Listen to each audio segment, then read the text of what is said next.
Bem, estamos iniciando o nosso programa Conexão Empresarial em uma nova versão. Já são 12 anos de Conexão Empresarial, realizando uma série de eventos em Belo Horizonte, em Minas Gerais, com o objetivo de mostrar o empresariado mineiro, conectar as grandes corporações mineiras, brasileiras, com a iniciativa pública, com personagens que possam acrescentar a vida das pessoas de maneira geral.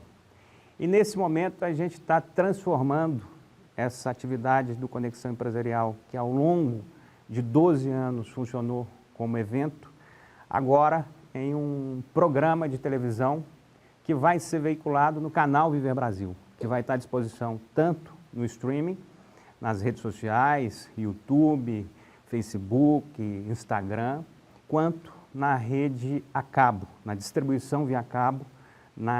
Vamos começar pela NET, claro, o canal 527, e eu não tenho a menor dúvida que vai ser uma grande jornada apresentando grandes personalidades do mundo corporativo, do mundo empresarial, que fazem a realização econômica do nosso país. Para começar essa nossa versão em programa do Conexão Empresarial, eu tenho a alegria de ter nesse primeiro programa, nessas primeiras atividades, meu caro amigo Alexandre Gribel Homem de Castro. O Alexandre Gribel tem 32 anos de experiência no setor imobiliário de Belo Horizonte. Entre 1989 e 2001, o Gribel exerceu cargos importantes na Rubens Vasconcelos Imóveis, onde trabalhou como corretor imobiliário e diretor. Entre 2001 e 2007, foi o proprietário e diretor-presidente da Gribel Imóveis, líder no mercado do setor imobiliário em Belo Horizonte, até a sua venda para a Brasil Brokers. 2007 a 2010, foi o diretor-presidente da Gribel Pactual, atual integrante da Brasil Brokers, líder do mercado do setor imobiliário em Minas Gerais, que atende a uma série de classes sociais. De 2011 a 2012, presidiu a Lagoa dos Ingleses Properties, empresa focada no desenvolvimento imobiliário da região da Lagoa dos Ingleses. A partir de 2013, cria a MCA Gribel, especializada em empreendimentos e negócios imobiliários. Além de permanecer crescendo no setor imobiliário, tem participação na indústria da alimentação e outras atuações. Gribel é um negociador qualificado, com vasta experiência em estruturação financeira e com formação em administração de empresas. É com grande alegria que eu te recebo aqui, meu caro Alexandre Gribel. Eu já tenho o privilégio de acompanhá-lo aí, não só a sua pessoa, como a sua jornada ao longo dos anos, e reconheço uma atividade intensa no desenvolvimento econômico, na atividade empreendedora. Em cada passo que você deu, em cada ação que fez aí no mercado de Belo Horizonte, em Minas Gerais. Eu queria começar essa nossa conversa fazendo uma introdução do Alexandre, falando um pouco sobre a sua vida, o seu início, a sua idade, a sua formação, contando um pouco sobre o começo da sua história como homem, como ser humano, como empreendedor. Como é que foi esse início? Como é que você pode fazer para a gente uma introdução do Alexandre Gribel? Bom, Gustavo, primeiramente é um prazer estar aqui nesse início dessa sua nova jornada. Eu que o acompanho há muito tempo, juntamente com o Paulo César, e acho que o trabalho que vocês fazem na comunicação em Belo Horizonte é maravilhoso, em Minas Gerais. E não tenho dúvida que esse programa vai ultrapassar as nossas fronteiras, essa nova jornada vai ultrapassar as fronteiras de Minas, e desejo boa sorte.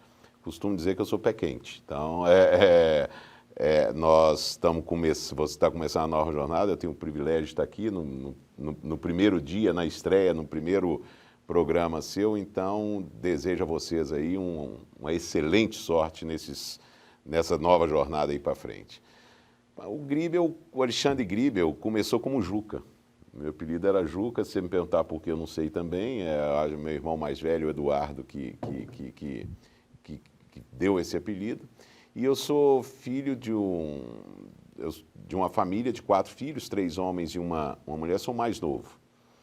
E sempre tive meus irmãos como exemplo, né? E meu pai como exemplo e minha mãe como exemplo. Mas na minha adolescência, como a maioria dos adolescentes, eu não era muito, como alguns adolescentes, muito ligado aos livros. E engraçado que a minha história empresarial e a minha história de trabalho começou com uma coisa que nunca tinha acontecido lá em casa, com uma reprovação na escola. Do Juca? Do Juca. Fui reprovado. Lá em casa, nenhum de nós tínhamos, até então, pego uma recuperação. E meu pai era funcionário público e nós somos de classe média e o dinheiro que ganhava era para dar uma boa educação. E eu não correspondi isso a ele. Meu pai já morava em Belo Horizonte, nós morávamos em Brasília, estávamos mudando para cá. E naquele momento, meu pai teve uma reação brilhante. Ele é um homem brilhante, tem 97 anos. Eu acho que ele não teve uma reação de raiva, ele não teve uma reação de braveza, ele não brigou comigo, ao contrário da minha mãe, que era muito brigona, uma pessoa maravilhosa, mas ele simplesmente pediu para que eu tomasse a primeira decisão da minha vida. Se eu quisesse continuar não estudando e tocando, eu tinha uma banda em Brasília, que ele ia me pôr numa escola de música em Belo Horizonte, quando mudássemos para cá, e que o mesmo dinheiro que ele investiu comigo na escola, ele ia investir numa escola de música. Caso contrário, ele exigia que eu terminasse o colegial, ia me pôr numa escola pública. Caso contrário, eu parava de tocar e iria me pôr numa escola particular. Então eu tive que tomar a primeira decisão da minha vida com 15 anos. Eu tinha 15 para 16 anos, fora que eu tive que tomar a primeira decisão. E eu lembro que mudamos para cá, era janeiro, minha mãe foi para Guarapari ou para Cabo Frio, não sei, com meus irmãos, e meu pai falou, você não vai viajar, você vai ficar comigo. E eu não conhecia ninguém, fui trabalhar no BH Shopping, era dezembro, naqueles trabalhos temporários de Natal, na DM Esportes, hoje Centauro Esportes, do Sebastião Bonfim. Foi meu primeiro emprego com ele. E naquele momento eu tomei a decisão que eu queria trabalhar. Enfim, ficamos, naquele ano eu ainda continuei sem trabalhar, mas logo depois, na hora que eu fiz 16 anos, eu insisti muito, eu e meu irmão, e juntamente com minha mãe dando força, e meu pai arrumou um dinheiro emprestado e nós montamos um trailer de sanduíche na Praça Hugo Werneck, em frente à Santa Casa.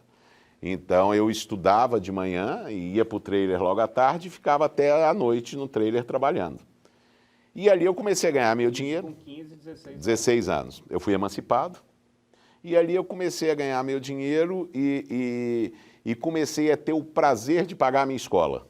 Eu tinha casa, eu tinha comida, eu tinha roupa lavada, mas eu queria pagar para saber onde que eu estava, para eu dar valor para aquilo que eu estava gastando. Uhum. E eu falo, a minha vida empresarial, apesar do meu pai ter sido sempre um funcionário público, e agora nas histórias que a gente conversa com ele, eu vejo que eu não participo eu sou mais novo, ele é 41 anos mais velho do que eu, então o Eduardo, meu irmão, que é 12 anos mais velho do que eu, ele tem mais uma referência de pai até que meu pai, porque participou da minha formação muito mais que meu pai via trabalhando. Hoje eu vejo que meu pai teve algumas incursões empresariais no início da carreira dele, mas ele optou por ser funcionário público. E isso fez mas essa atitude dele me fez virar um empreendedor naquele momento. Aí começou, eu tive esse trailer, montamos o Catamarã depois, que foi um bar de maior sucesso em Belo Horizonte na época, em 85. Com quantos anos? Eu tinha 17 para 18 anos. E nesse momento, logo depois, aí vem um outro...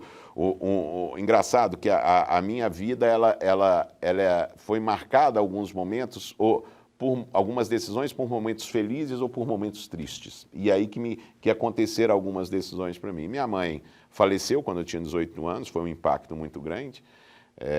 Eu falo que eu vivi muito pouco com a minha mãe. Era uma pessoa que eu apaixonava, por quê? Porque até 12 anos a mãe vive para você. Depois você vira adolescente, você vira rebelde. E quando eu comecei a conviver com ela, ela morreu. Foi um impacto, ela saiu de manhã para fazer um exame de cateterismo e morreu. Então isso foi um impacto muito grande.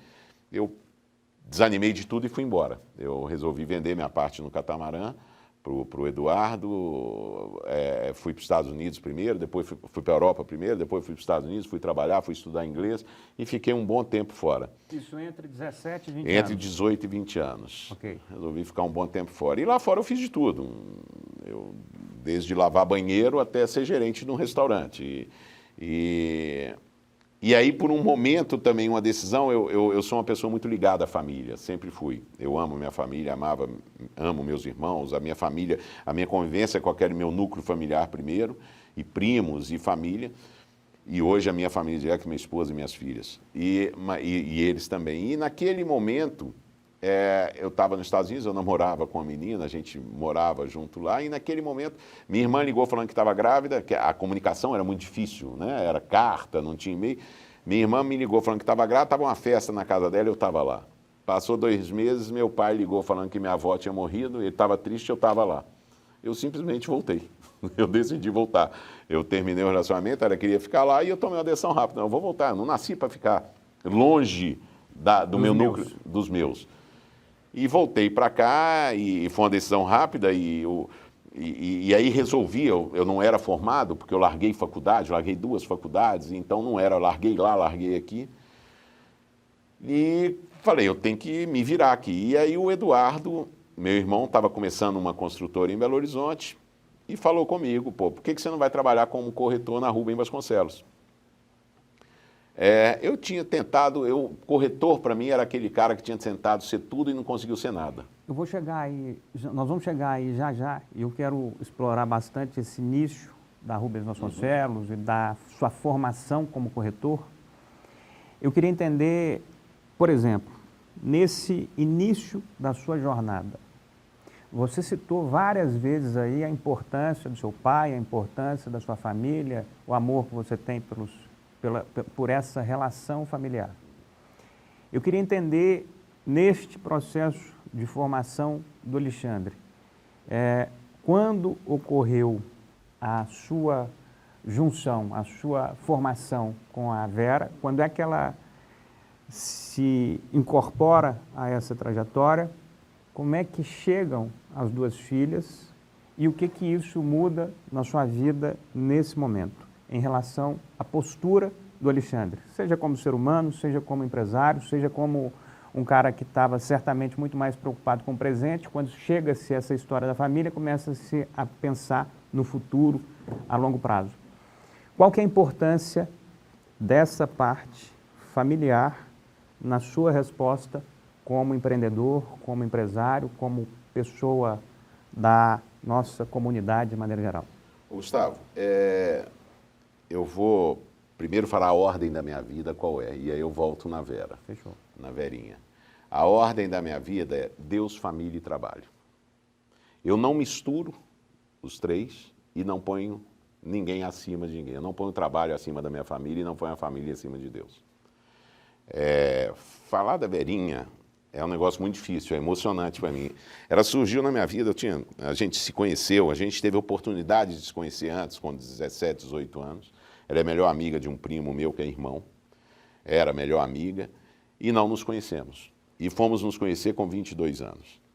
E a única coisa que ela falava com meu primo é que eu era chave de cadeia, porque eu vivia na gandaia violenta, tinha várias namoradas, e a Verinha é uma pessoa maravilhosa, ela é um anjo que caiu na minha vida. Então, nós nos conhecemos, e no primeiro dia que eu pedi, foi muito difícil começar a namorá-la, foi assim, 3 meses eu tentando, e no primeiro dia que eu falei, eu estava no chalezinho, não tinha dinheiro, conseguia juntar uma grana para comprar um Liebfraumilch garrafa azul, que era o vinho da época, né, que era o melhor vinho da época.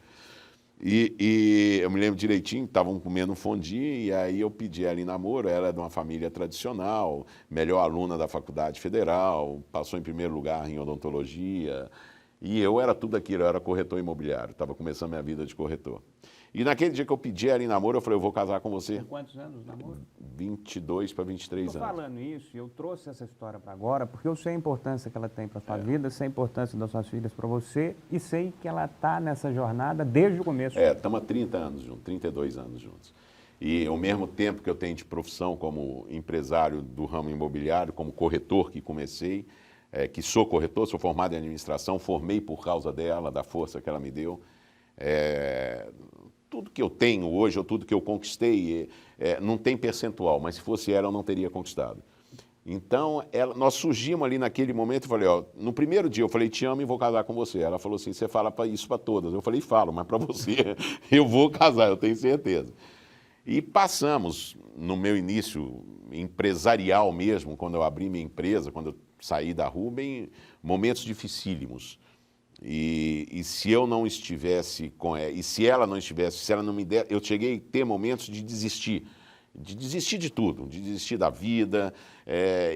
Cansei, eu achei que eu estava prejudicando muito a vida dela, porque ela era uma pessoa maravilhosa e ela queria ter filho, eu não podia ter filho, eu sou quase infértil, eu não tenho vergonha de falar. Na época eu tinha, mas eu tenho uma fertilidade muito baixa, eu estava quebrado, eu estava com problema financeiro, então eu falava assim, ela não merece isso. E ela sabia disso tudo.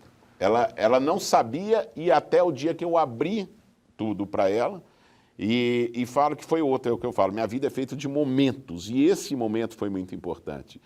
Eu vivia não uma verdade, e aí se eu posso dizer alguma coisa para quem está passar alguma mensagem, que a verdade é acima de tudo, é a melhor coisa que tem. E aí nesse momento que eu disse a verdade, que eu achei que eu ia perder tudo, eu criei até uma frase depois disso. Perder o medo de perder é condição essencial para quem quer ganhar. A hora que eu perdi o medo de perdê-la e falar a verdade, eu ganhei muito mais que isso, com isso. E aí começamos uma nova trajetória, ela e eu, uma trajetória, ela me dando uma força enorme, e eu lembro que ela falou um dia, neste dia, ela falou comigo assim, eu lembro direitinho, eu vejo a cena aqui. Ela falou, esses valores que você fala que você está devendo, eu nunca vi, acho que nunca vou ver. Se você conseguiu fazer isso tudo, é porque você é muito bom. Se você não mexe com droga e não tem outra família, se você conseguiu fazer isso, é bom. Então vai arrumar, porque você consegue arrumar. Se você conseguiu bagunçar, você consegue arrumar. E aí ela passou a segurar a casa, segurar todas as despesas, e eu consegui virar, e aí faço aqui um depoimento, eu acho que é uma das coisas mais bonitas que aconteceram na minha vida, são as pessoas que me ajudaram. Profissionalmente, o Rubem me ajudou muito, meu irmão me ajudou muito, e pessoas que não eram do relacionamento, que foram pessoas que me estenderam a mão num momento mais difícil. O Dr. Miguel Safar da Concreto, que para mim é um pai também, me emociona o que ele já fez para mim. E o Dr. Zé Carlos Camargo, que era, na oportunidade, o diretor do Odebrecht, quando eu lancei o Vale dos Cristais, que foi um marco que mudou minha vida. Então, era o Dr. Miguel fez coisas para mim que eu acho que um pai faz para um filho, eu sou muito grato a ele. E o Zé Carlos me deu a oportunidade de provar que eu sabia fazer, foi o primeiro grande lançamento que eu fiz, que eu poderia fazer melhor do que o que o meu mestre, que era o Rubem Vasconcelos, me ensinou. Então ele não deu para Rubem lançar e me deu, e eu tive um sucesso danado. Então eu sou muito grato a essas pessoas que me ajudaram. Então, e sempre com a força da Verinha. E aí as minhas filhas, você falando, ou seja, a minha família toda, minhas filhas vieram com muita dificuldade. A Juju é a mais velha, a Ana Júlia, está com 17 anos. Nós batalhamos muito, fizemos 3 ou 4 fertilizações in vitro, até vir a Juju. E veio uma menina linda, né? O Selmo Geber aqui, eu brinco aqui da Clínica Origem, que ele e o Marcos Sampaio são pessoas que me ajudaram muito. E a Cacá é um milagre. A Cacá, ela veio depois de uma tentativa frustrada, foi um milagre. Então, hoje nós 4 somos, eu acho que uma família bem unida, a gente se respeita, a gente conversa sobre tudo. Eu amo minha família, assim, amo minhas filhas, minha esposa. Eu falo acho bonitinho demais quando as meninas vêm eu dando... Esses dias o namorado da Juju me mandou uma foto de eu dando um beijo na Verinha, e elas acharam isso muito legal. Eu falo o seguinte, amor é no dia a dia, paixão não pode deixar acabar. Então, eu sou apaixonado pela minha esposa há 32 anos, então desde quando comecei a namorar. Eu fiz questão de fazer só essas colocações antes em relação à família, por realmente ser um admirador da forma como você lida com a sua família, da forma como você presta atenção à sua família, e é um fator como ser humano, como pessoa, admirável. E entendo que essa sua relação e essa solidez certamente o acompanham e te ajudaram muito nesses momentos de confusão, de transtornos, de dificuldades corporativas, empresariais. Então eu sei que tem um valor muito grande. Nós estamos passando por uma transformação social também, em que muitos desses valores estão ficando para trás. A questão da família, a questão da forma da formação familiar convencional. Nós estamos passando por mudanças comportamentais muito grandes. As suas filhas aí de 14, 17 anos têm uma outra vida se comparada com a sua realidade ou a realidade do meu pai. As coisas estão realmente se transformando muito rápido e eu acho que fazer esse registro dessa importância tem um valor muito grande. Em relação a esses primeiros passos da sua jornada empresarial, então você passou ali nos primeiros momentos pelo trailer, depois foi para o bar, a partir daí teve a sua passagem inicial na Rubens Vasconcelos já como corretor. Entendo aí que você citou dois grandes pilares dessa sua formação como empreendedor imobiliário, a questão da Concreto e a questão da Odebrecht, no Vale dos Cristais.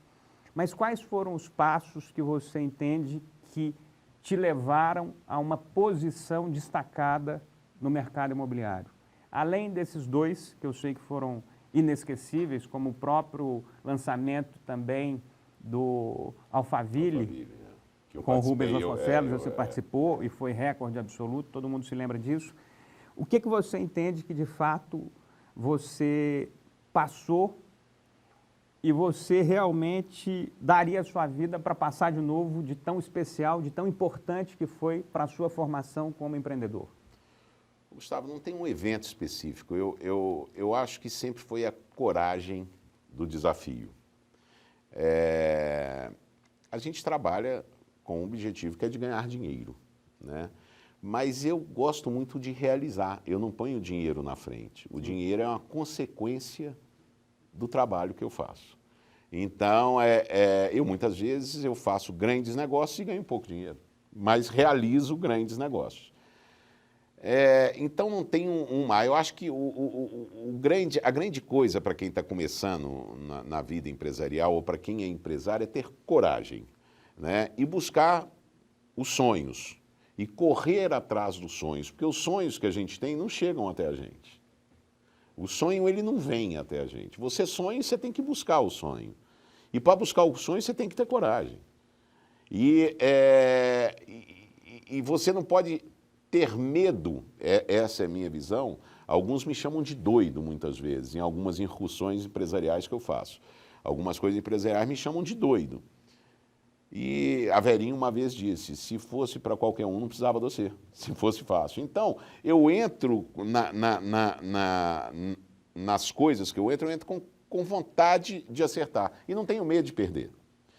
E eu acho que você nunca perde na realidade. Quando você entra num negócio, seja ele qual for, num lançamento imobiliário, que eu fiz vários em Belo Horizonte, eu com certeza participei direta e indiretamente de mais de 30 mil unidades vendidas nessa cidade.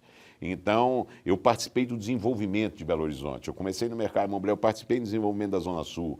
É difícil prédio que eu não participei com exclusividade ou sem exclusividade na venda. Difícil lançamento que teve, isso até 2015, 2016, onde depois eu reduzi, eu cheguei a ter 800 corretores. Então, onde eu cheguei a reduzir bastante, quando eu voltei para montei a MCA Agribe, hoje eu tenho uma equipe pequena e trabalho mais nos meus negócios em desenvolvimento imobiliário. Mas eu falo que você, empresarialmente, você nunca perde, você sempre ganha. Eu acho que essa que é a filosofia. Porque se você faz um negócio e dá certo, você ganha, você realiza e ganha financeiramente. E se você faz e dá errado, você aprende para não errar de novo. Então você sempre está ganhando. Então, mais uma vez, as minhas filhas, elas morrem de raiva de mim, porque eu falo essa frase direto, eu volto para a minha frase. Perder o medo de perder é a condição essencial para quem quer ganhar. Em tudo na vida. Em tudo na vida, perder o medo de perder é a condição essencial para quem quer ganhar. Quando você vai criar um filho, você não cria um filho para você, você cria para o mundo. Quando você vai fazer um negócio, você não pode ter medo de perder. É claro que você vai calcular o risco da sua perda, né? Eu entrei num negócio não imobiliário, talvez em 2019, calculei vários riscos, não calculei uma pandemia. Né? A pandemia veio que destruiu o meu negócio. Mas ela aconteceu. Eu vou chorar? Não vou, eu tenho que arrumar um jeito de resolver esse problema.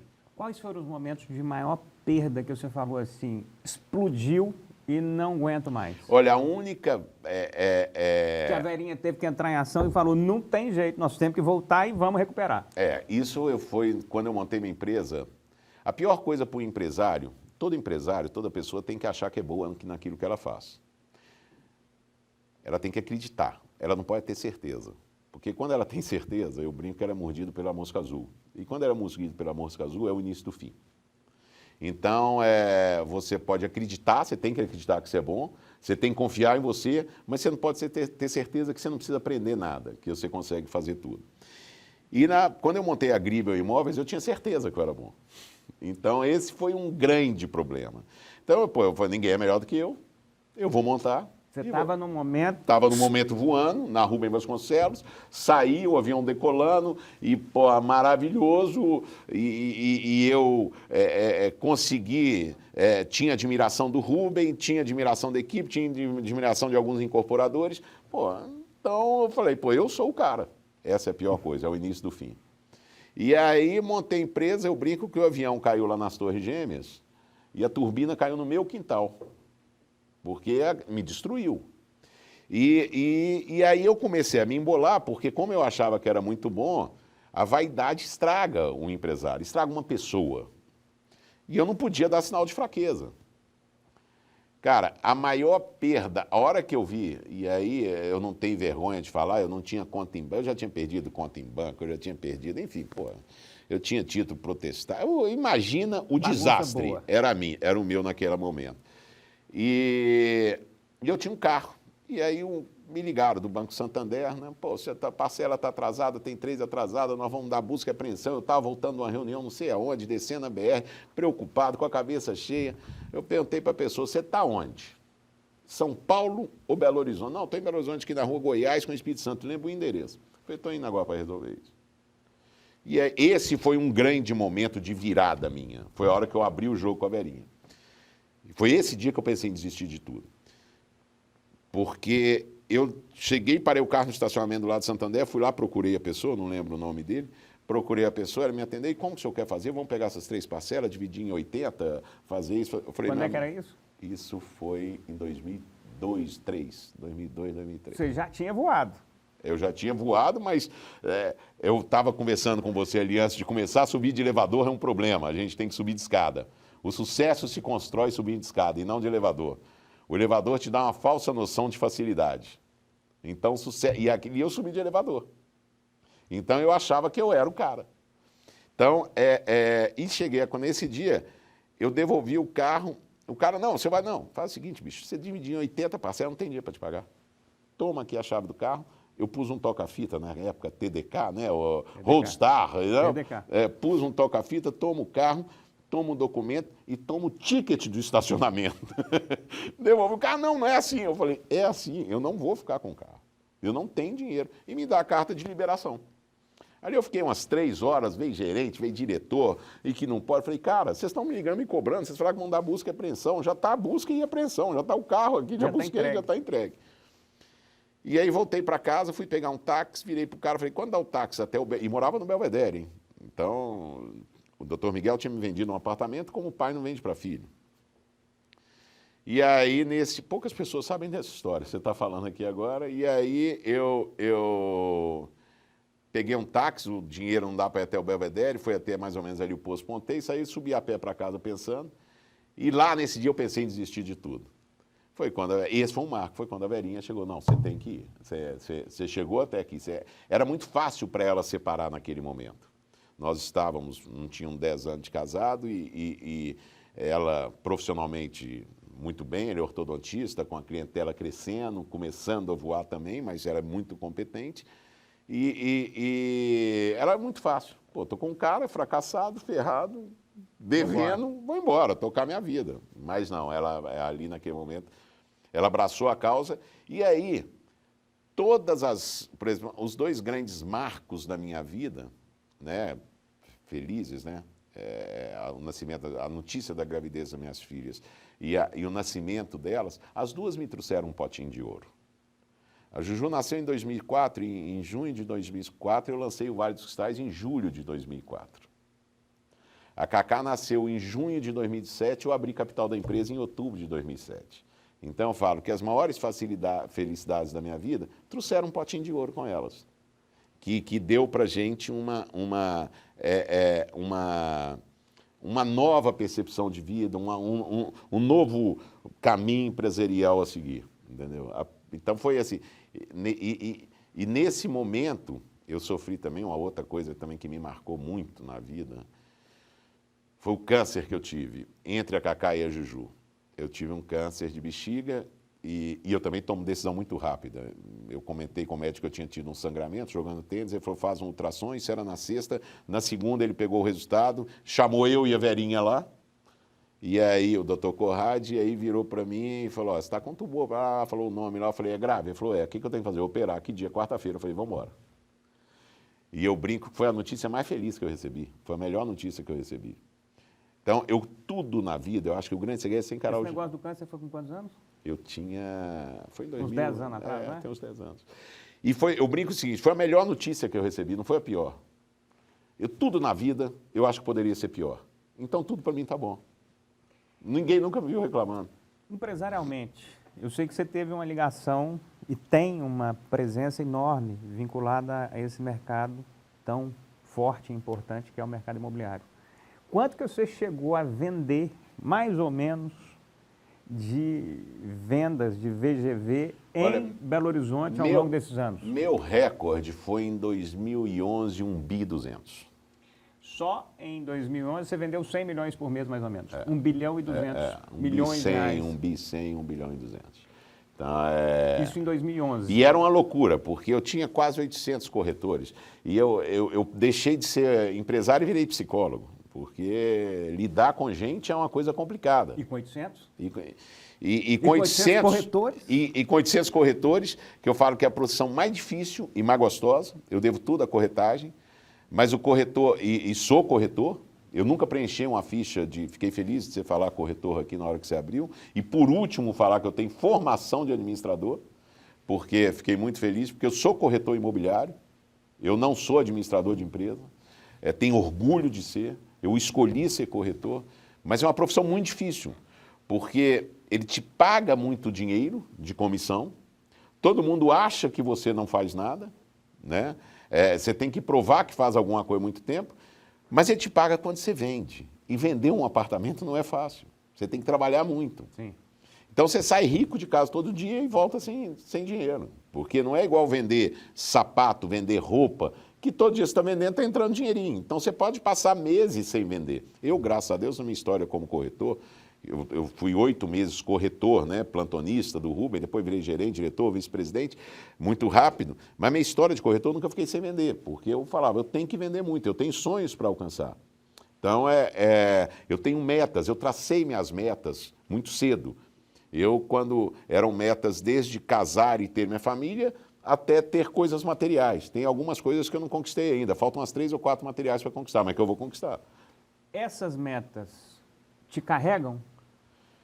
Elas me impulsionam. Elas me empurram, o desafio me empurra, a conquista me empurra. E como eu tracei elas, eu tenho um amigo, o Tárcio, que hoje até é diretor de uma grande consultora, que fomos criados juntos, são 42 anos de amizade, que a gente viajava para o sul de Minas em pé no ônibus, que era mais barato do que sentado. E toda vez que a gente passava pelas fazendas, eu via cavalo, eu falava assim, eu vou criar cavalo um dia, eu vou ter meu aras um dia, eu vou ter meu aras um dia. E ele esses dias teve, a gente encontra, ele teve lá em casa esse dia e falou, eu nunca vi um cara tão persistente, porque desde 16 anos ele fala que vai ter um aras. E eu consegui ter meu aras, enfim. Então, foram as metas que eu tracei para mim quando eu era novo, e eu tracei e eu as escrevi, né? Eu lembro que eu li um livro, Virando a Própria Mesa, do Ricardo Semler, salvo engano, o nome dele, e ele falava para fazer isso, e eu fiz nesse livro. Eu não acredito muito em livro de autoajuda, não, porque normalmente os escritores de autoajuda, eles só venderam os livros. Então, mas esse do Ricardo Semler, que era um empresário, era muito legal. E eu falei, eu vou fazer. E eu escrevi, eu tenho minhas metas escritas e guardadas comigo. E essas metas não eram só metas financeiras ou coisas materiais. Eram metas de vida. Eu queria casar, queria ter uma família estável, eu queria ter uma mulher junto comigo que me ajudasse, queria ter filhos. Então, quer dizer, eu venho conquistando, ainda faltam algumas coisas que eu quero conquistar, mas sou muito grato a tudo que conquistei. Então elas não me carregam, elas me impulsionam, elas me empurram. Hoje mesmo eu estava num almoço com o presidente de uma das minhas empresas e ele estava falando, poxa, você tem que sossegar um pouquinho, você tem que cuidar da sua saúde. Eu falo, eu cuido da minha saúde, mas você tem muita coisa, você está ligado, você tem ideia, você cria o tempo todo. Eu virei e falei assim, eu pus uma minha meta, é eu ficar nesse pique até 65, depois vou continuar trabalhando. Mas aí eu tenho uma meta, eu tenho mais 10 anos para realizar. Nessa intensidade? Nessa intensidade. Parar de trabalhar não vou nunca, porque não tem fundo de garantia, não tem salário, aposentadoria, eu nunca paguei INSS na vida, então eu não posso parar.